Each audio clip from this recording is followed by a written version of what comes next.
Hello student, आप सभी का स्वागत हमारे YouTube channel study with reading में। स्टूडेंट, आप सभी को बता दें कि आज हमारा धार्मिक सुधार आंदोलन से संबंधित तीसरा पार्ट है। पहला पार्ट जो कि राजा राम मोहन राय जी से संबंधित था, उन्होंने भारतीय समाज में फैली कुरीतियों को कैसे मिटाया और इसके बाद जो है धीरे धीरे करके उन्होंने एक ब्रह्म समाज की स्थापना करी थी 1828 ईस्वी में। फिर इसके बाद उनकी मृत्यु हो जाती है 1833 ईस्वी में यूके के एक प्रांत में ब्रिस्टल में। तो इस प्रकार से ब्रह्म समाज को आगे बढ़ाने का कार्य किसने किया था? तो ब्रह्म समाज को आगे बढ़ाने का कार्य किए थे रामचंद्र विद्यावागीश, उसके बाद द्वारिकानाथ टैगोर। इन सभी का वीडियो हमने पहले पार्ट में बना दिया है। दूसरे पार्ट में जो है किससे संबंधित वीडियो बना है, तो दूसरे पार्ट में है जो ब्रह्म समाज को आगे बढ़ाने का कार्य करते हैं केशव चंद्र सेन, देवेंद्र नाथ टैगोर, जिन्होंने तत्वबोधिनी सभा की स्थापना करी थी। इन सभी के बारे में हमने दूसरे पार्ट में पढ़ लिया है। और जो केशव चंद्र सेन थे, इन्होंने जो है ब्रह्म समाज को विस्तारित रूप से उत्तर भारत से लेकर दक्षिण भारत तक फैलाया था और इन्हीं से प्रेरित होकर केसी श्रीधरालु नायडू ने वेद समाज की स्थापना करी थी। कहाँ पे? मद्रास में। तो इन सभी के बारे में हमने दूसरे वीडियो में पढ़ा है। आज पढ़ने वाले हैं पश्चिम बंगाल में एक आंग्ल इंडियन थे, यानी कि आप कह सकते हैं कि अंग्रेजी व्यक्ति थे। उन्होंने भारत में फैली कुरीतियों को और नारी शक्ति के बारे में और बोलने आदि सभी जो बुराइयां फैली थी उनको मिटाने के लिए जो है भारतीय समाज में अपने प्रभाव छोड़े थे। तो आज हम पढ़ने वाले हैं हेनरी विवियन डेरोजियो के बारे में। और हमने आपको बताया था, पहले हम आपको बता दें कि इनके बारे में शुरू करने से पहले आप सभी वीडियो को एक बार जरूर लाइक करें और इसका PDF चाहिए तो मैं इस वीडियो के कमेंट बॉक्स में अपना टेलीग्राम लिंक दे दूंगा। आप वहाँ से वीडियो का जो है PDF डाउनलोड कर सकते हैं। तो चलिए शुरू करते हैं, नहीं तो वीडियो बड़ी बन जाएगी। हेनरी विवियन डेरोजियो ये जो है ये आंग्ल इंडियन थे, यानी कि अंग्रेजी व्यक्ति थे और ये भारत में ही बस गए थे। तो अब देखते हैं कि इन्होंने कलकत्ता के हिंदू कॉलेज में प्रोफेसर थे। ये कलकत्ता के हिंदू कॉलेज में जिसकी स्थापना कौन करे थे? कलकत्ता हिंदू कॉलेज की स्थापना किसने किया था? मैंने आपको बताया था राजा राम मोहन राय जी ने किया था। तो इसके पहले प्रोफेसर कौन बने थे?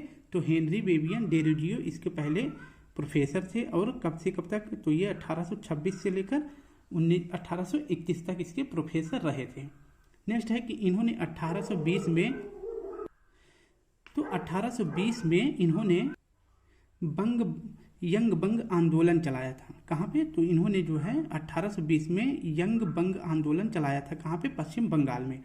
इसका उद्देश्य क्या था? इस आंदोलन का उद्देश्य था नारी शक्ति को बढ़ावा देना और जो असमानताएं फैली थी समाज में उसको दूर करना और बोलने की स्वतंत्रता देना।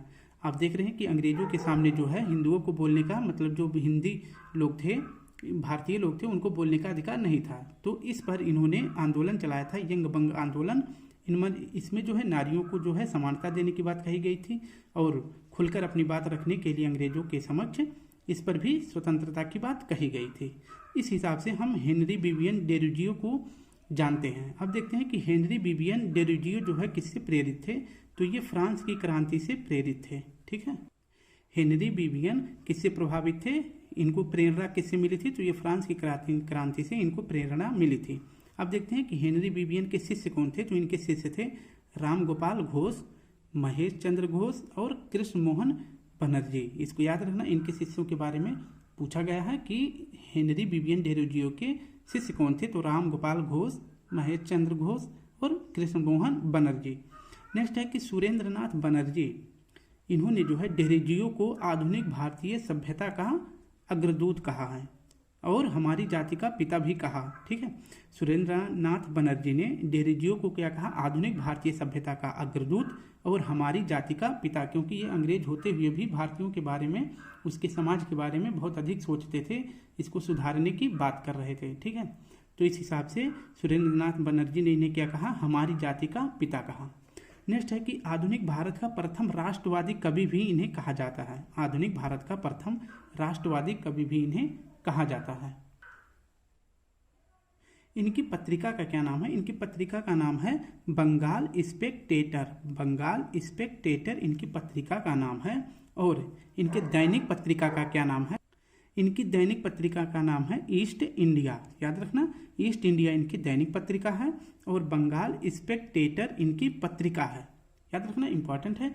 नेक्स्ट देख लेते हैं नेक्स्ट है कि 1828 ईस्वी में इन्होंने एकेडमिक एसोसिएशन की स्थापना की। एकेडमिक एसोसिएशन की स्थापना कहाँ की थी? तो कलकत्ता में करी थी। उसके कुछ ही दिन बाद इन्होंने एक सोसाइटी की और स्थापना करी जिसका क्या नाम था? Society for the acquisition of general knowledge.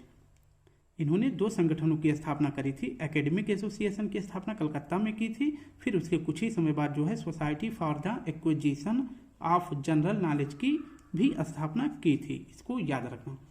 Next प्रश्न है एंग्लो इंडियन, और इन्होंने किस किस संगठन की स्थापना करी थी? इन्होंने एंग्लो इंडियन, हिंदू एसोसिएशन और बंगाल या बंग हित सभा और डिबेटिंग क्लब का भी गठन किया था। Anglo Indian, Hindu association, Bengal या बंग हित सभा और डिबेटिंग क्लब का भी गठन किया था। याद रखना, इंपॉर्टेंट है। नेक्स्ट देख लेते हैं इनके बारे में कि बंगाल के प्रथम पीढ़ी के अंग्रेजी शिक्षा प्राप्त जो नवयुवक थे उन पर जो है डेरोजियो का बहुत अधिक प्रभाव पड़ा था। बंगाल के जो प्रथम पीढ़ी के यानी कि जो नए नए स्टूडेंट अंग्रेजी प्राप्त कर रहे थे उनके ऊपर जो है डेरोजियो का बहुत अधिक प्रभाव पड़ा था, क्योंकि वो अंग्रेज होते हुए भी जो है भारतीयों के बारे में इतना सोच रहे थे। तो इस प्रकार से हमने डेरोजियो के बारे में पढ़ा था। इनकी पत्रिका का क्या नाम था? बंगाल स्पेक्टेटर। और इसके बाद दैनिक पत्रिका क्या था? East India. इन्होंने यंग बंग आंदोलन की स्थापना कब करी थी? तो यंग बंग आंदोलन की स्थापना करे थे 1820 ईस्वी में। और ये हिंदू कॉलेज जो कलकत्ता में राजा राम मोहन राय जी द्वारा खोला गया था उसके पहले प्रोफेसर भी थे। और कब तक थे? तो 1826 से लेकर 1831 तक। अब हम थोड़ा सा एक महान व्यक्तियों के बारे में और पढ़ लेते हैं। जैसे अब्दुल लतीफ़, ये भी जो है बंगाल में ही कार्य कर रहे थे, सामाजिक सुधार, और ये ज़्यादातर मुस्लिमों के बारे में और उनके अपने समाज के बारे में लोगों के लिए अधिक प्रेरणा स्रोत बन गए थे। इन्हें क्या कहा जाता बंगाल में? तो अब्दुल लतीफ़ भी जो है सामाजिक सुधार आंदोलन से संबंधित व्यक्ति थे। ये जो है मुस्लिमों के लिए अनेक संगठन और सोसाइटी विद्यालय भी बनवाए थे।